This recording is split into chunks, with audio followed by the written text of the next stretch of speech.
David Achille, pardon, bonjour. Bonjour. Vous êtes directeur de la diffusion pour le groupe Amaury. Alors, le groupe Amaury, on connaît surtout, enfin, principalement l'équipe. 2018, c'était l'année Coupe du Monde. Est-ce que vous pouvez nous dire comment s'est comporté le titre l'année dernière? Ah oui, c'était une magnifique année, hein, puisqu'on a fait quand même des ventes exceptionnelles à l'occasion de cet événement. Alors c'est vrai que pour représenter le groupe Amaury, en fait, le périmètre il est relativement simple. Il y a d'un côté une filiale historique aussi du groupe qui s'appelle ASO, Amaury Sport Organisation, qui organise des petites courses comme le Paris-Dakar ou le Tour de France accessoirement. Donc c'est quelque chose de très structurant au sein du groupe Amaury.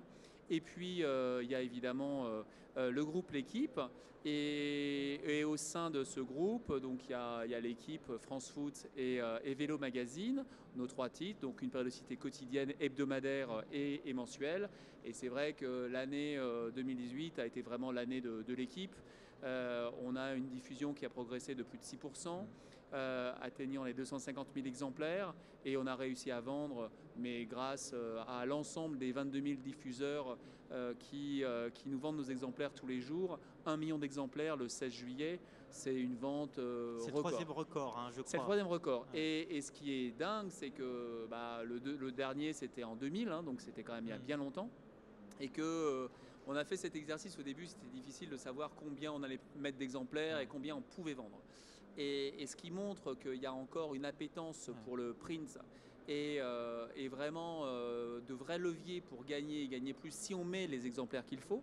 C'est que si on avait juste suivi la tendance malheureusement des ventes qui baissent depuis 98, voilà, vous savez que malheureusement les journaux se vendent moins. Donc si on avait suivi cette attrition naturelle du média print, on aurait vendu 2 fois moins. Là, on a réussi à faire quelque part une meilleure vente que celle de 98, eu égard la tendance naturelle du marché. Donc ça veut dire que Prestalis, notre messagerie, là encore a mis en place ce qu'il fallait comme dispositif logistique, que les dépositaires, le niveau 2, comme on dit, j'aime pas trop cette terminologie, mais là encore nous a soutenus pour cette parution comme ils le font 365 jours par an, et que les points de vente qui sont vraiment l'expression quelque part de notre vente, puisque ce sont eux qui sont en contact avec nos clients, ont vendu une vente hors du commun. Est-ce que vous avez été en rupture sur ce numéro ou Ah oui, alors il y a eu forcément beaucoup de ruptures, mais c'est structurel à l'équipe. Globalement, sur l'équipe, on a ça dépend des jours, mais entre 15 et 20% de notre vente qui est en rupture. Parce que on a des événements partout, il y a des mouvements de population, et que il faudrait mettre un taux d'invendu mais astronomique pour ne plus avoir de rupture, mais ça serait, vu les coûts de distribution, complètement contre-productif, puisqu'on arriverait, en gros, on arrêterait l'équipe, enfin on fermerait l'entreprise. Donc c'est pas possible, donc on essaie toujours de jongler entre invendu et rupture. Là, il y en a eu, mais on a pris la décision le lundi matin. En fait, la production, on avait décidé du tirage la veille, le dimanche soir, suite à la victoire.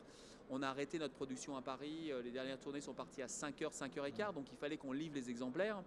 Et donc, mais on savait qu'il y avait des points de vente qui allaient être en rupture, et on a relancé une production en journée pour pouvoir servir le lendemain, et on a très bien vendu le lundi, le mardi, et des ventes.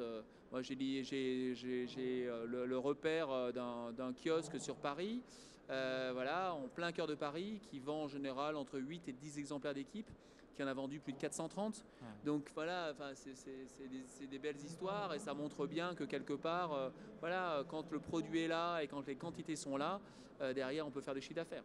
Alors vous êtes le premier quotidien en fait national en vente au numéro. Ouais. Est-ce qu'il y a un point de vente de presse où l'équipe n'est pas présent en France? Normalement non. Vous êtes le seul, on est présent partout. On est présent partout. Ouais. Alors après, il peut y avoir une présence certains jours, et puis d'autres jours, parce que la personne ne vend pas, on est amené à enlever le papier. Mais on a toujours cette volonté d'être présent partout. Parce que l'équipe c'est un produit d'appel, et parce que c'est comme ça qu'on structure notre vente. Et vous êtes très sensible, on parle des Coupes du Monde, vous êtes quand même très sensible des événements. Oui. Alors comment vous faites vos prévisions pour... Alors on a plusieurs choses. On a, si vous voulez, nous, les événements, c'est ce qui structure notre vente. Les événements, c'est aussi bien un match de foot, où qu'il soit. Il peut y en avoir une dizaine sur certains datés. Bien sûr, une Coupe du Monde, mais c'est aussi une montée en saison, une descente en saison. Et là, pour moi, on a plusieurs leviers. Déjà, on investit dans un outil qui s'appelle Nitro, qui est un outil de prévision de vente et qui nous aide le matin à mieux prévoir la vente. Donc c'est un outil informatique très puissant qui nous permet sur une période très longue, de dire, bah voilà, normalement ce point de vente-là, il devrait à peu près vendre tant. Donc c'est vrai que ça nous aide beaucoup, ça nous fait gagner beaucoup de temps. Et derrière, moi j'ai la chance d'avoir une équipe de 5 personnes, rien que sur la vente au numéro, dont le travail est d'affiner cette prévision et jour après jour, du lundi au dimanche, de travailler cette prévision avec des commerciaux qu'on a aussi sur le terrain. Donc c'est vraiment, vous voyez, la machine et l'intelligence artificielle et l'intelligence humaine qui doivent s'allier pour proposer au réseau une quantité la plus affinée possible. Mais ça ne s'arrête pas là, puisque voilà, moi je reste humble.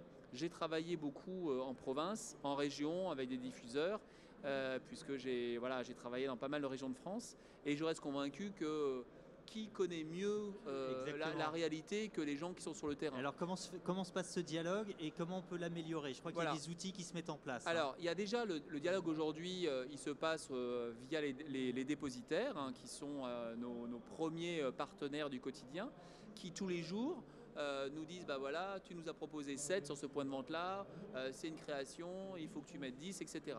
Donc on est très preneur de ces modifications, parce que bien sûr il y a des modifications pour des points de vente qui arrivent, mais il y a aussi des modifications pour la saison.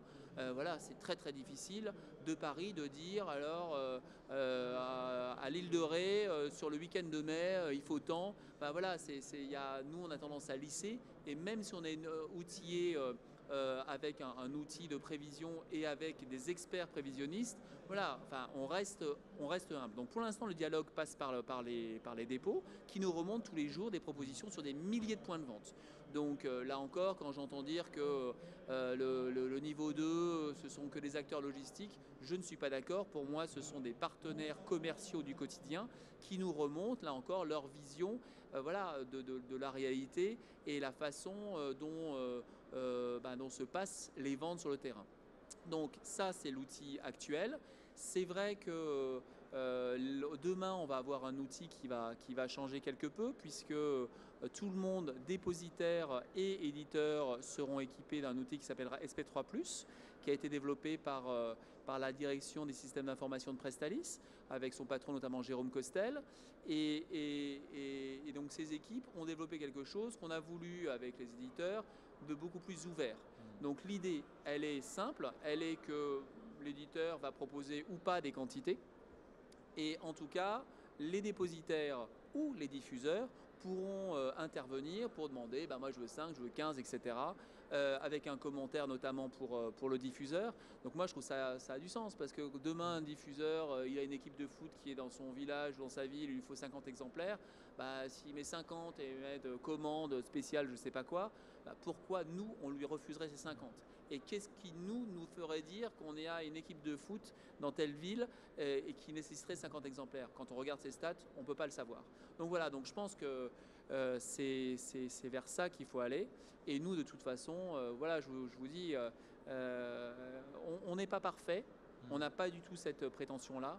Moi, je pense que le travail de gestion de quantité, c'est le premier travail d'un éditeur, parce que moi, je n'ai pas de stock, l'équipe n'a pas de stock. Donc, une fois que c'est distribué, si c'est mal fait, c'est trop tard. Donc, ça génère des coûts, puisqu'on transporte les exemplaires.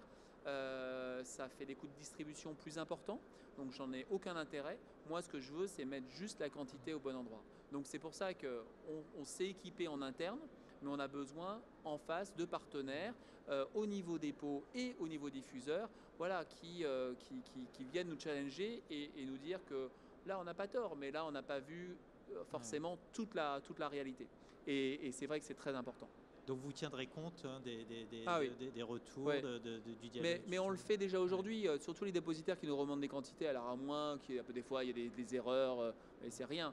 Mais globalement, si on a mis 9 et qu'il a pris son temps pour mettre 15 sur un point de vente, qu'est-ce qui nous, alors à moins de l'appeler, mais bon, quand vous avez des centaines de retours tous les jours, c'est pas possible. Donc on part du principe, nous, on fait confiance. Après, on a des personnes sur le terrain, là encore, voilà, si les gens sont trop gourmands ou si les gens font, demandent trop de quantité, voilà, on va les voir en disant que voilà, qu'on a des objectifs, que ce sont les leurs aussi, et qu'il faut travailler ensemble pour essayer d'optimiser la gestion des quantités. Le réseau des marchands perd chaque année pas loin de 600-700 points de vente. En quoi ça vous impacte, vous qui êtes présent absolument partout? À nous, ça nous impacte formidablement parce que bien sûr, on est présent sur tous les points de vente. Mais un point de vente qui meurt, moi je l'ai vu à plusieurs reprises, surtout s'il est important, le transfert quelque part se fait en partie, mais se fait en grande partie, les ventes disparaissent. Pourquoi? Parce qu'on est tous de plus en plus, alors flemmard, excusez-moi d'utiliser ce mot-là, mais en tout cas, voilà, on n'a pas envie de faire 500 km pour trouver un exemplaire. Et donc on va au travail, on a l'habitude de s'arrêter à un point de vente, on achète l'équipe le matin ou à midi, je ne sais pas quoi. Et quelque part, si ce point de vente n'est plus là, c'est un vrai problème parce que voilà, on peut peut-être se reporter à gauche ou se reporter à droite, mais parfois c'est très compliqué. Moi j'habite en région parisienne, le dimanche, voilà, c'est difficile de trouver un point de vente. Le dimanche, vous utilisez des points de vente supplétifs, ouais. hein. On travaille depuis des années en collaboration avec le Parisien, qui a fait un travail, moi je le dis, formidable de développement de points de vente supplétifs. Donc là, souvent, les gens disent, bah oui, mais pourquoi on crée des points de vente supplétifs, etc. Je pense que de toute façon, il faut être lucide. Le lecteur, il veut trouver facilement un point de vente. Regardez, il prend son téléphone, il commande, il a un colis chez lui à domicile. Donc on ne peut pas lui dire il faut faire 3 points de vente et demi le dimanche pour trouver l'équipe ou pour trouver le JDD. Donc ça veut dire que plus on aura une capillarité importante, plus on pourra vendre, plus on pourra maintenir nos ventes et être réactif. Parce qu'un quotidien, nous on fait 50% de mes ventes avant 10h du matin. Alors pas forcément le dimanche, mais en tout cas en moyenne c'est à peu près ça. Donc ça veut dire que si vous n'êtes pas tôt le matin dans les points de vente, vous ne vendez pas. Et quelque part, moi j'ai tout intérêt à avoir des partenaires qui ont des réseaux supplétifs. Voilà, ce n'est pas des ventes qui vont s'enlever d'ailleurs pour aller chez ces réseaux supplétifs, ce sera des ventes supplémentaires.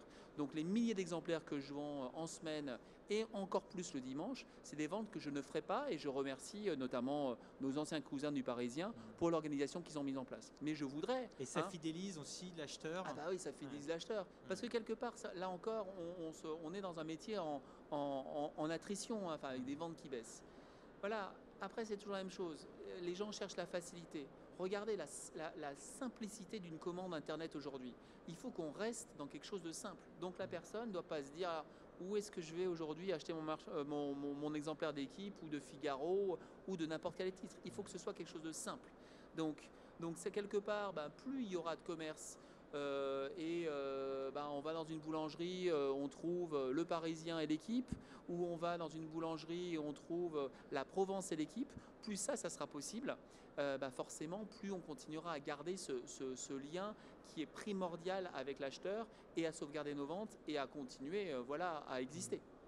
Alors vous aviez fait un très gros travail sur l'équipe il y a quelques années puisqu'il y avait eu le passage au tabloïd, dont tout le monde se souvient. Alors je ne sais pas si vous travaillez encore le produit, mais en tout cas il y a un de vos titres que vous venez de rénover qui est Vélo Magazine. Depuis le 1er mars, il y a une nouvelle formule. Est-ce que vous pouvez nous en dire quelques mots? Oui, alors Vélo Magazine, c'est notre petit titre de cyclisme et c'est vrai qu'on l'aime bien parce que avec le Tour de France dans la famille, voilà, c'est quelque part une vision d'un sport qui est l'un des sports majeurs aussi traités sur l'équipe. Et puis la chaîne L'équipe retransmet le Giro maintenant. Voilà, il y a 100 jours de vélo sur la chaîne L'équipe, donc c'est quelque chose de très structurant pour nous et on avait besoin d'une vitrine.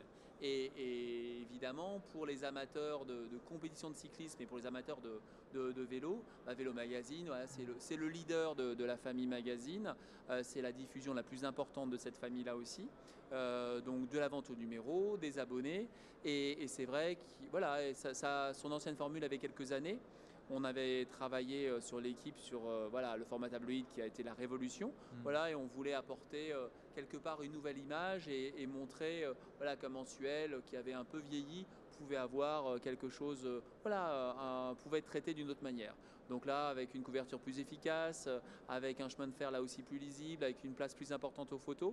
Donc voilà, le premier numéro est sorti ce mois-ci.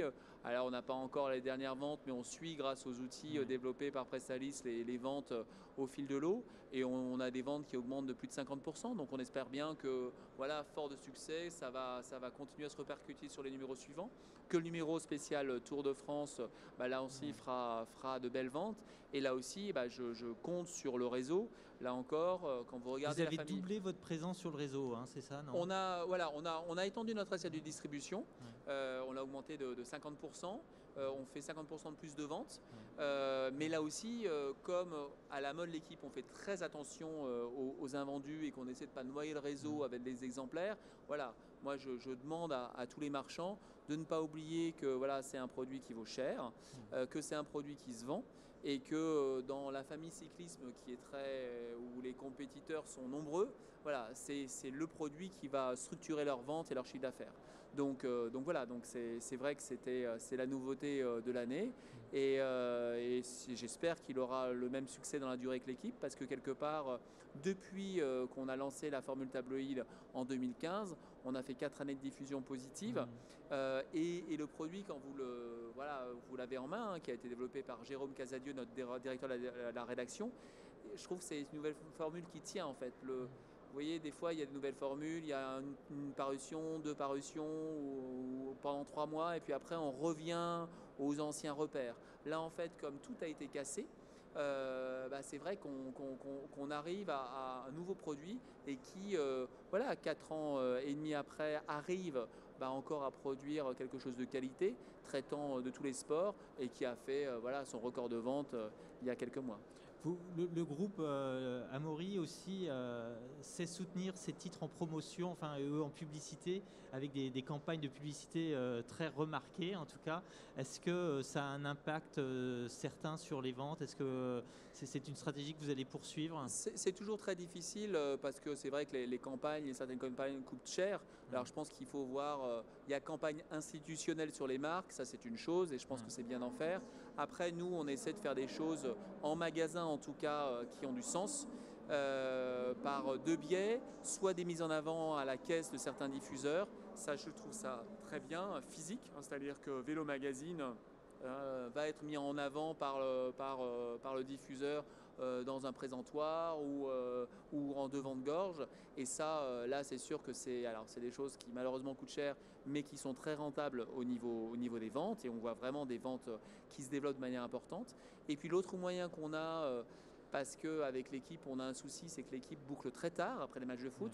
Hein, le bouclage de l'équipe, c'est minuit 15. Donc à minuit 15, c'est impossible de faire une affiche. C'est impossible, donc vous êtes obligé de passer en mode numérique. Mais là, on a des outils, puisqu'on a maintenant des caisses informatisées qui permettent de présenter la une de l'équipe.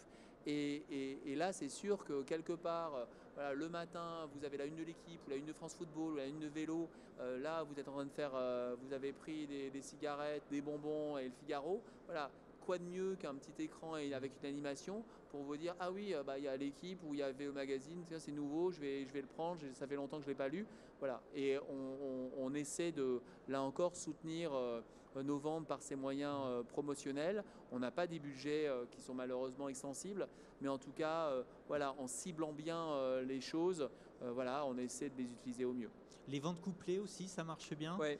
En fait, certains de nos collègues font ça depuis des années, notamment en matière de publication. Nous, on a vraiment systématisé la chose aussi bien pour France Football que pour Vélo. Donc la logique, elle est de dire quoi?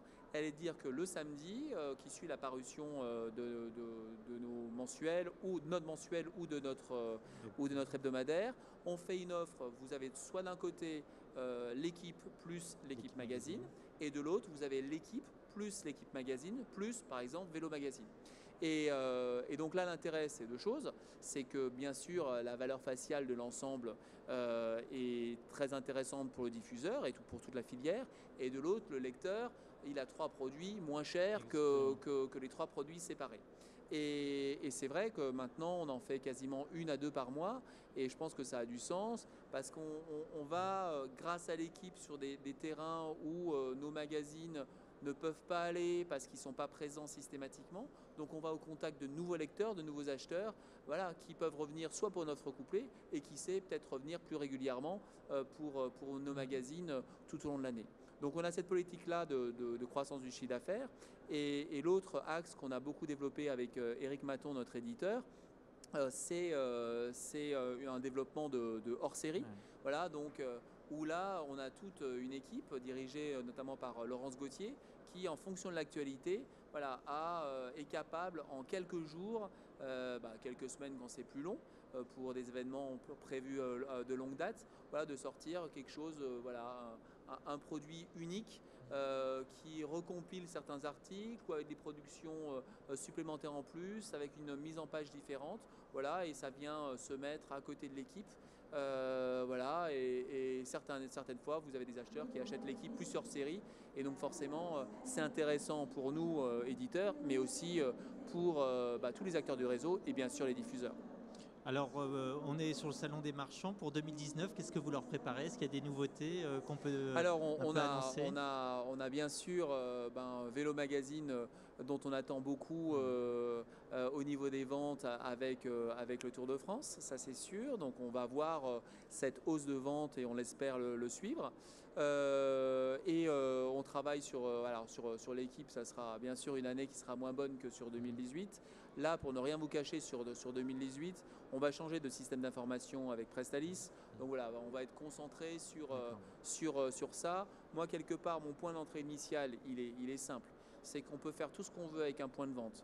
On peut mettre en avant, on peut vendre des choses avec lui, mais encore faut-il qu'il y ait la marchandise. Donc, en ce moment, c'est vrai que les gens sont de moins en moins fidèles au point de vente, ont tendance à bouger, à rester 2 jours ici, aller 3 jours là, et puis quitter parce qu'il fait mauvais, etc. Donc il y a une vraie expertise qui est importante et qui est nécessaire pour bien gérer les quantités. Et le combat cette année, voilà, ça va être vraiment ça. Ça fait plusieurs fois qu'on change de système d'information. Là, je voudrais bien que ça cesse. Ça stabilise. Voilà. Et donc être sûr en tout cas que la saison démarrera sous les meilleurs auspices. Parce que là encore, pour tous les diffuseurs qui sont saisonniers et qui font des ventes extraordinaires en juillet, en août, voilà, ils ont besoin de matériel pour vendre et c'est notre responsabilité de leur donner le bon nombre d'exemplaires. Il va y avoir aussi cette année, a priori, la réforme de la loi Bichet sur la distribution. Peut-être que ces effets ne se verront que dans 3 ou 4 ans, puisque la mise en place risque d'être un peu longue. Mais est-ce que c'est quelque chose qui vous inquiète, vous rassure vous pouvez en savoir? Voilà, nous, de toute façon, vous savez, on essaie de toujours s'adapter le plus vite possible. Il faut quand même se rendre compte que l'équipe à 18h, c'est un journal qui est vide, il n'y a que les publicités. D'accord, et on crée un journal en l'espace de quelques heures. Alors bien sûr, la réflexion commence bien en amont, mais quelque part, on est toujours un peu les rois du dernier moment et à s'adapter. On s'est adapté à des changements de système d'information, on s'est adapté à des changements chez Prestalis, notre distributeur. Voilà, pour l'instant, on regarde, on attend, on regarde ce que ça va donner. Et on s'adaptera demain. De toute façon, le but, il n'y a pas de miracle, hein, c'est trouver le système le plus économique possible et le plus efficace possible pour livrer les points de vente des quantités dont ils ont besoin. Le reste, c'est de la poésie. Donc voilà, on espère que la loi va permettre au système de perdurer parce que quand vous interrogez des gens dans la rue, vous parlez de presse, ils vont vous dire que ça baisse, ils vont vous dire que c'est c'est compliqué, c'est un monde compliqué, etc. Ok, c'est un monde compliqué, certes, mais je ne connais aucun système de distribution où, en tout cas, le fabricant décide de sa production à minuit 15, c'est notre cas. Hein. Les analystes dont je vous ai parlé tout à l'heure, qui travaillent pour la prévision des ventes de l'équipe, sont éditeurs à tour de rôle le soir, appellent la rédaction et décident du tirage. Donc on décide, là, il y a un incident, un gros problème, sportif, un décès, ça arrive, ou alors une grande victoire. Le soir, on donne à Prestalis nos quantités, on peut les doubler si on veut. Et derrière, je veux dire, les quantités qu'on a décidées à minuit 15 sont distribuées dans 22 000 points de vente. 5 heures ou 6 heures plus tard. C'est quelque chose de magique. Alors c'est vrai que beaucoup de gens qui viennent de l'extérieur ne se rendent pas compte. Mais on a quand même un système. Il n'y a pas une industrie qui fait ça. Il n'y a aucune industrie. Alors on parle de DHL, etc. Oui, mais DHL ou d'autres systèmes experts, qui doit être très complexe, il y a quand même marqué Monsieur X sur le colis et c'est un colis qu'on amène d'un point à un autre. Là, quelque part, on peut changer complètement la distribution, rajouter 50% de papier sur Rennes et pour autant, il y aura la bonne quantité, la quantité qui est celle qu'on a décidée ou qu'on a décidé avec le diffuseur ou avec le dépositaire en point de vente. Et ça, c'est quand même magique. Donc ça, beaucoup de gens tirent sur l'ambulance et dire que c'est pas bien, c'est pas efficace, etc. Bah, c'est pas efficace, mais on va dire dans 98% des cas, quand on décide de mettre un diffuseur 7 et que, voilà, que le dépositaire est OK ou qu'il y a eu dialogue, etc. et que c'est 7, voilà, dans 98 ou 99% des cas, c'est quand même 7, d'accord. Et on arrive à livrer aujourd'hui. Alors bon, bien sûr, il y a la météo, bien sûr, il y a des camions qui peuvent rester bloqués, etc. ou qui ont des accidents. Mais globalement, voilà, entre 5 heures et 8 heures du matin, on arrive à livrer tous les points de vente de France. Et c'est quand même incroyable avec un produit qui n'existe pas physiquement avant minuit 35. Enfin, donc voilà, il n'y a aucun autre système de distribution. Et ça, il faut se battre pour le sauvegarder. Voilà, et essayer de faire en sorte de créer de la valeur, parce que c'est en créant de la valeur qu'on va permettre de pérenniser les points de vente, que nous, on va pérenniser nos ventes et continuer à développer et à bénéficier d'un système qui est vraiment hors norme. Merci. Peut-être une dernière question. Vous aviez annoncé au printemps dernier ou à l'été dernier un accord avec Amazon Prime, je crois, pour une livraison en 2 heures sur Paris et peut-être la petite couronne.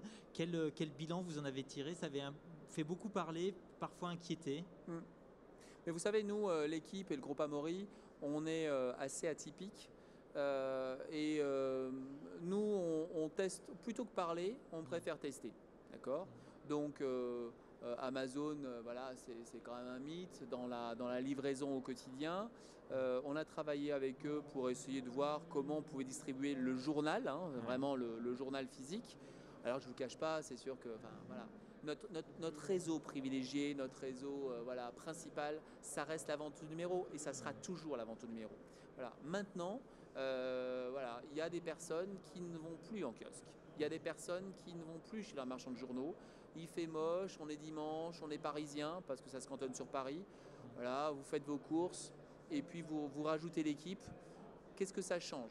Ça change que, voilà, on montre aussi qu'un acteur important de ce monde de la distribution, voilà, peut s'ouvrir à un autre monde, que peut-être la presse peut travailler demain avec Prestalis ou avec une messagerie, avec d'autres acteurs, d'accord, et que ça peut se faire. Et qu'au final, pour moi, l'analyse, elle est simple. C'est que c'est un nouveau canal de distribution et qu'il faut tester. Et que moi, je reste convaincu que les ventes qu'on fait sur Amazon tous les dimanches et tous les samedis, parce que c'est surtout essentiellement le week-end, voilà, ce n'est pas des ventes qu'on ferait ailleurs. Les personnes qui commandent voilà, pour X euros de marchandises et qui rajoutent l'équipe, voilà, ce n'est pas des personnes qui iraient demain c'est un kiosque. Et qu'il faut arrêter d'avoir peur de ça. Je ne dis pas qu'il faut faire n'importe quoi, mais il faut saisir toutes les opportunités.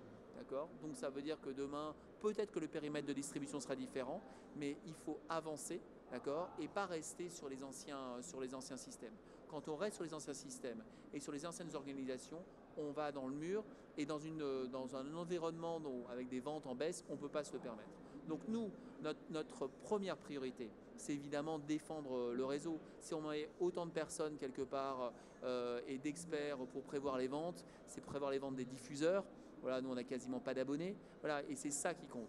Maintenant, derrière, quand vous avez un réseau qui est très peu important le dimanche sur Paris ou en région parisienne, vous êtes obligé en tant qu'éditeur, voilà, d'en sortir et trouver d'autres voies de distribuer votre produit. Mais comme on espère, on travaille uniquement avec le Parisien, on a travaillé aussi avec la Provence qui nous a ouvert ses portes pour voir ce qu'on pouvait faire avec elle. Alors après, comme on boucle très tard, c'est vrai que c'est très très compliqué. Maintenant, je suis sûr qu'ailleurs, ou pour d'autres quotidiens, il y a des collaborations à faire en province avec d'autres acteurs.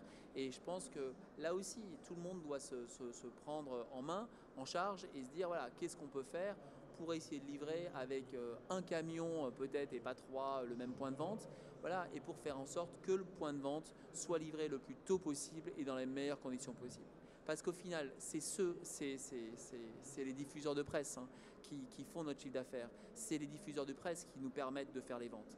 Et donc, c'est vraiment notre dernier rempart. Et moi, c'est les personnes que je privilégierai en premier parce que de toute façon, c'est grâce à eux qu'on vit. Et grâce à eux qu'on survit, grâce à eux qu'on se développe et grâce à eux qu'on peut vendre 1 million d'exemplaires le 16 juillet. Eh bien, écoutez, le message est passé. Merci beaucoup, David Affichil, et Merci. très bon salon. Merci.